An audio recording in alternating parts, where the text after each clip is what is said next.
Hello, I'm Luis Samra, and I'm also from Latin America. And I used to work with Seth as colleagues in the music business, and that's why the reason we're both bald, because we were in the music business. But I've been doing business in Latin America for many years for many companies, startups from big companies, American Express, Hewlett Packard, then Star Media. Then that's a real old one.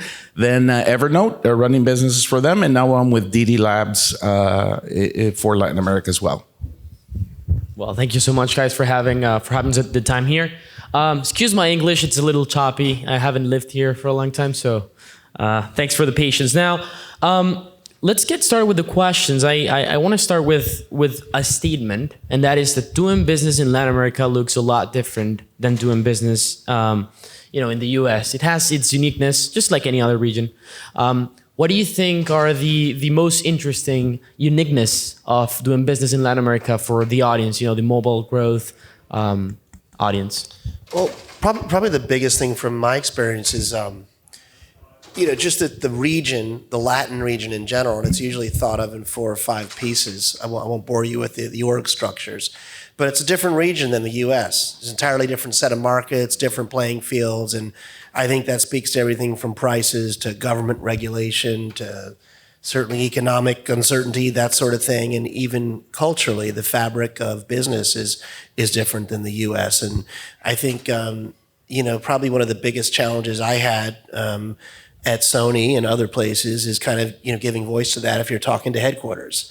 If you're saying, hey, why does this partnership in Brazil look so different than what we're doing with Verizon or Apple in the US? And what are the localized differences there?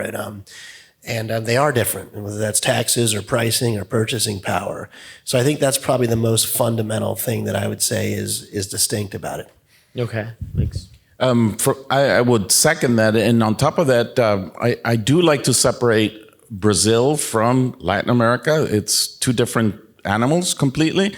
And there is always this expectation that Brazil is the paradise, is where everything's happening, the size of the market and all that stuff. But it's hugely complex, and there's a lot of stuff in order to get there. There was somebody very famous who said that Brazil is not for amateurs because it's really complicated. But if you figure it out, it could be very, very hugely profitable and a lot of growth. But if you see the latest investments going on in Latin America right now, I mean, $1 billion for a company in Colombia, that's unheard of. And you're seeing now major investments from major venture capitalist firms going into the region because it is the place where it's still full of opportunities in Mexico, Brazil, Colombia, Chile, and Argentina, and it should be explored. But it is a fantastic place. Yeah, I mean, just to add to that, it's often, if you look at a business plan or you're projecting out for the next year, it's often, hey, these are the untapped opportunities in Latin America. It's always about there's so much potential out there. If you look at just population, whether you include the Caribbean or, we're not going to go into the details with the U.S. Latin market, which is probably roughly 60 million. It is a bigger set of people population-wise than even the U.S. So there's always this untapped potential piece. You can point to it, but how you go out and localize it and what those individual markets look like and making it actually happen, as we both know, is a completely different story. Well, that's great. I actually want to take on that. So it seems like it's challenging. It has its uniqueness and so on. But why would I want to go to Latin America? What makes it valuable, and for whom is it valuable to go down to America and localize things and set up shop down there and so on? So I'll jump in first. Sure. And my background's mostly in media, and so it's I don't know if it's diametrically opposed to a lot of the interests here, but I come from a world of licensing where there's a value chain. Someone owns content, whether it's a studio or an author, you license it in. So if you're coming from the U.S., these are fantastic growth opportunities, right? 200 million people in Brazil, 110 in Mexico, et cetera, et cetera. These are places where there's certainly appetite for consumption of content, whether it's American content or services or payments. So unquestionably, it's a growth strategy. What I've seen, I live in Los Angeles now, and there's a whole kind of happy set of disruptive, circumstances going on with film studios. people trying to be Netflix or Amazon, basically.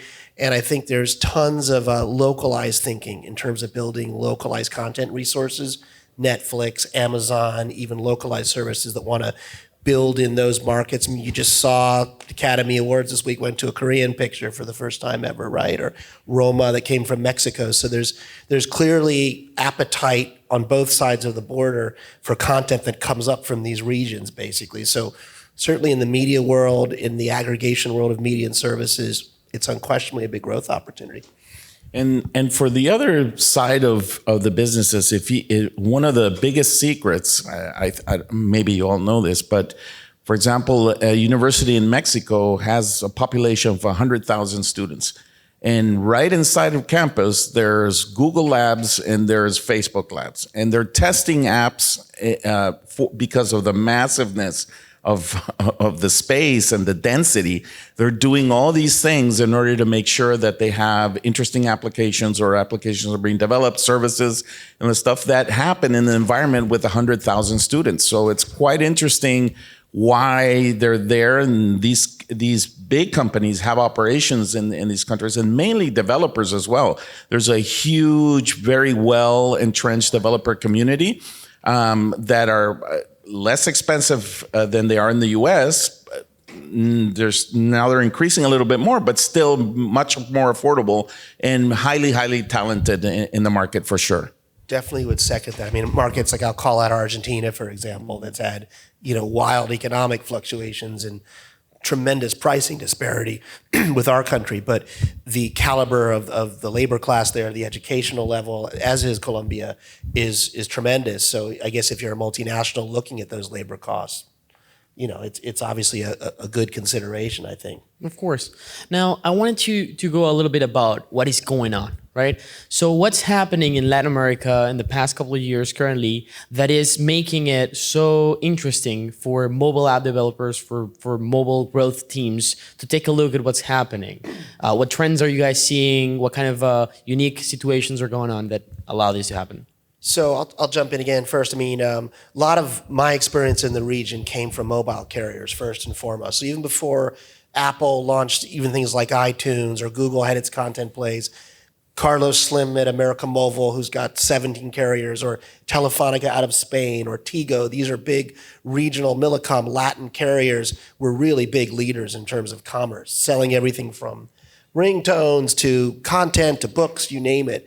I think to some degree they've really receded. I don't know if this is a Latin thing exclusively. It's probably around the world, but the rise of smartphones, which were slower to penetrate the region, right? And shifting from prepaid subscribers to postpaid, which is also a big factor, I think has probably reduced to some degree the influence of the carriers in terms of the content market. So all the same over the top stuff you have here, whether it's Apple or app developers, I think has been quite relevant in the region. What I've seen is that, look at Amazon, or look at Netflix or Disney Plus. They're not all, Netflix is, but a lot of the others aren't in Latin America in a big way. They've just started in Mexico. So I see a lot of this over the top app stuff as a real opportunity in terms of development. Just before going, Luis, I just wanted to pick your brain on the Netflix thing. You mentioned that Netflix is the only one that's there. How are they there? I don't know if they're the only one, but I think they're probably the one that's the most international of all the over-the-top video streaming services. They're in well over, I think it's 150, 160 countries. So they've gone out and launched, and I think, probably apart from the mobile carriers, and they have local pricing strategies. But I think if you look at some of the other services, they're not in every one of these territories. So, they're there, and I think from what I've seen, they're starting to invest in local content as well. So in Colombia, right, they'll fund their own telenovelas. So that's very smart than just dumping out your content from Burbank and saying, here it is, take it or leave it. To me, it is. Of course. Luis, so the question, what is making Latin America in the past couple of years interesting for mobile growth? Sorry, could you? What is making Latin America interesting for mobile growth? Sure. So mainly there's a couple of things that are really intrinsic in the region. And one is that there is this habit to leapfrog things because the infrastructure was always immature from the beginning.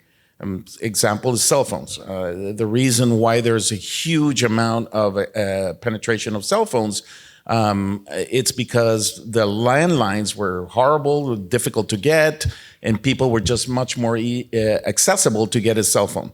If you go to countries like Brazil, where it's got 200 million population, but they got like 300 million cell phones. So and nobody, I mean, there's a story behind that, but still the point is that because of this density of mobile devices, we now see a very interesting development of services and applications that are relevant to the local market. If you think about Sao Paulo, I mean, think about Facebook here. I mean, I don't know. Have you guys been ever to the Facebook campus in down in Menlo Park? I mean, it looks like the prairie land, right? It's all spacious. There's hardly any buildings taller than 3 floors and all that. And then you go to Sao Paulo. The density there is the traffic, and it's just very, very dense and complex. So finally, some companies have deciphered that the opportunity for cities like Mexico City, like Sao Paulo, like Bogota, who eventually it's going to even become bigger, needs very specific services for these markets, which are not import and try to apply, which is what has happened for the last 10 years. Use an application and bring it there. I used to work for Evernote, and we did that. But once we landed in Latin America, we had to readapt the product for the local usage the way it was. So I think it's there if you really make an effort, and an effort means you're really going there to invest. You're not just going there to try it out or call somebody and say, hey, we're going to do some banner ads and see how many people sign up for this stuff. And it doesn't work like that. I mean, when we started at Evernote in the Latin America business in 2011, there were 50,000 users. By 2016, 2017, there were 27, 28 million users with $0 of investment in advertising.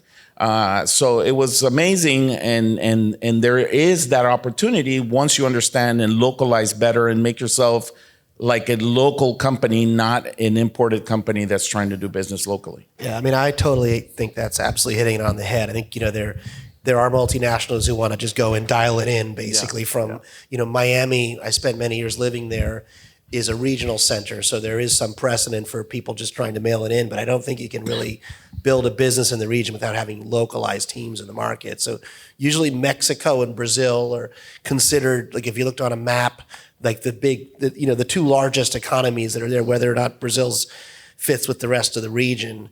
And it's very common to see kind of owned and operated teams there when companies go into the region. But I still think you need someone in Bogota or Buenos Aires or the Southern Cone. And we won't go into detail, but there's incredibly important, often misunderstood market called the U.S. Hispanic or U.S. Latin market that sits right in front of us, that sits inside the U.S., that advertisers, marketers, some businesses try to target as well. And to me, if you're talking about resources or investment, you need people, teams, all 5 of those areas. So and with that you're saying, I mean, when we were in the ringtone thing, we were doing the business here in the U.S.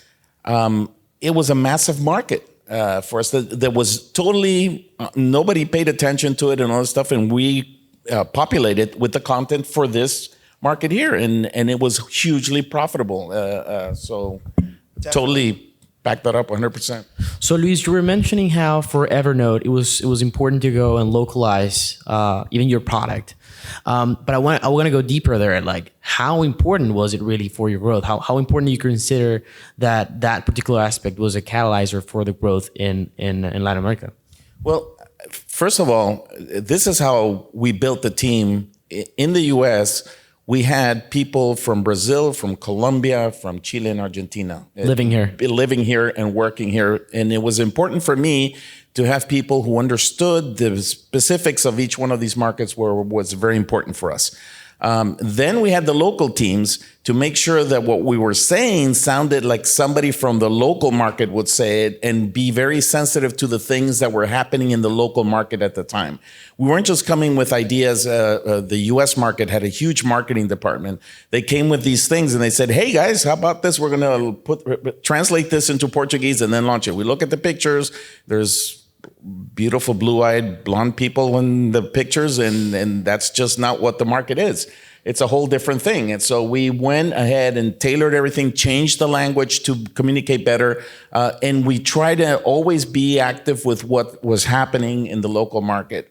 In that, people literally, and we were running some of the communications from the US, and they actually thought we were running the business from some other part of the communication side in the local market, because we were really fine-tuning that. Yeah, I was just saying, there's also, want to be sensitive here, but there's definitely, like, if you're running the whole region, there are big priorities you want to usually make in the market. There's pretty radically different operating conditions in all these parts of the region, right? So, pricing may be somewhat similar in Mexico to the U.S., but if you start getting down to Central America, or you look at Argentina, and you have to figure out a way to prioritize it from a revenue perspective. And I think that's what interesting what Netflix has done, is that they've had these price elasticity thing in every market, and it's different in every market. And the reason part of their success is the pricing and the payment form, which relies on markets that have very small credit card penetration, and they figured out how to price it correctly and have it paid correctly in the local market. So I'll jump in maybe a little with the question. But in my time at Sony, we used to look at research that showed that people did not want to purchase online. If they put the credit card information, is that sort of abated a little bit with? Well, yeah, yeah. But it was a horror story, right, that nobody wanted to put their credit card online at the time. But on top of that, I mean, you look at markets like Brazil and Mexico, 90% of the transactions are cash. 90%. I mean, you're talking billions and billions of dollars, and 90% are still cash. So that limits you to where you want to go on the market there. The other thing I've seen, and I won't talk all day here, but the importance of free, particularly for content and services, is incredibly key. So there's been examples of subscription service that have gone out to market that just are either unaffordable, people don't want to pay. So what I've also seen are subsidized services that, say, a mobile carrier will basically pay a license for, and users will use it, whether it's music or sports, and it feels like it's free. They're actually getting a B2B internal license payment for it. But that's a classic model, I think, for user growth. I mentioned a company called Deezer that does that, for example. Yeah, no, totally agree. And one last question. Let's say I want to hack my way into Latin America. What are the levers for growth that I could pull, some things that I could easily go there and do to start getting some penetration of the local market? So I think the first thing is to be realistic is how many people are actually using your product already there. And if no one is, don't go. But if you have a group of a serious amount of people, let's say 20,000 or 15,000 people, and I face a lot of game companies. They come really excited to me. We're big in Brazil, and I say, okay, great. How many people are actually using the product? Oh, 38, and we're growing at 1 a month. And they literally want to go and invest money and banner ads and the whole thing, and they have $100,000, $200,000 to get 10 more, 15 more users of a product that nobody knows. So you really have to be very careful about what you want to offer and if that product is really relevant in that market. Because if not, it's just a waste of money. And it's the same thing for companies that have come to me and say, we want to come to the United States. And I say, how much money do you have? Well, we got about $1 million that they got invested in. We want to settle in San Francisco. And I'm like, okay, that's going to go really fast. And you're going to be done. And you're going to have a nice vacation in San Francisco. But it won't work. So you got huge markets, again, Brazil and Mexico, to try to develop those markets and before you jump over to the US. So, but it's doable. It's just you have to be very smart how to do it. And don't get too excited by the numbers, because the numbers don't mean anything at the end of the day if they're small. I mean, it's a big question. So if I had to pick one thing, there's a ton of things, but it's to have a smart localized pricing strategy, free if possible, to build classic software model of building engagement and perhaps upselling through that. Because I think I've seen so many examples of services that have gone to market with, pricing strategies that are just unrealistic given people's purchasing power. And to validate that, I mean, that's how Evernote grew, right? We were a freemium product, and we were growing at a huge clip of almost 800,000 new people every month. But then the conversion was pretty hard to get it, because there was the difficulty of getting a payment instrument to to pay for the service. But the Did you growth get- was free, yeah. Did you get to solve that? We did. We did a partnership with Visa at the time, and the goal was, okay, so we don't know where these guys that have the ability to pay. Let's go talk to a partner. We went to talk to Visa, and they had about 400 million credit cards in the region. So yeah, That's where it happened. and that worked. Yeah. All right. Thank you so much, guys. An applause for them, please. Thank you so much.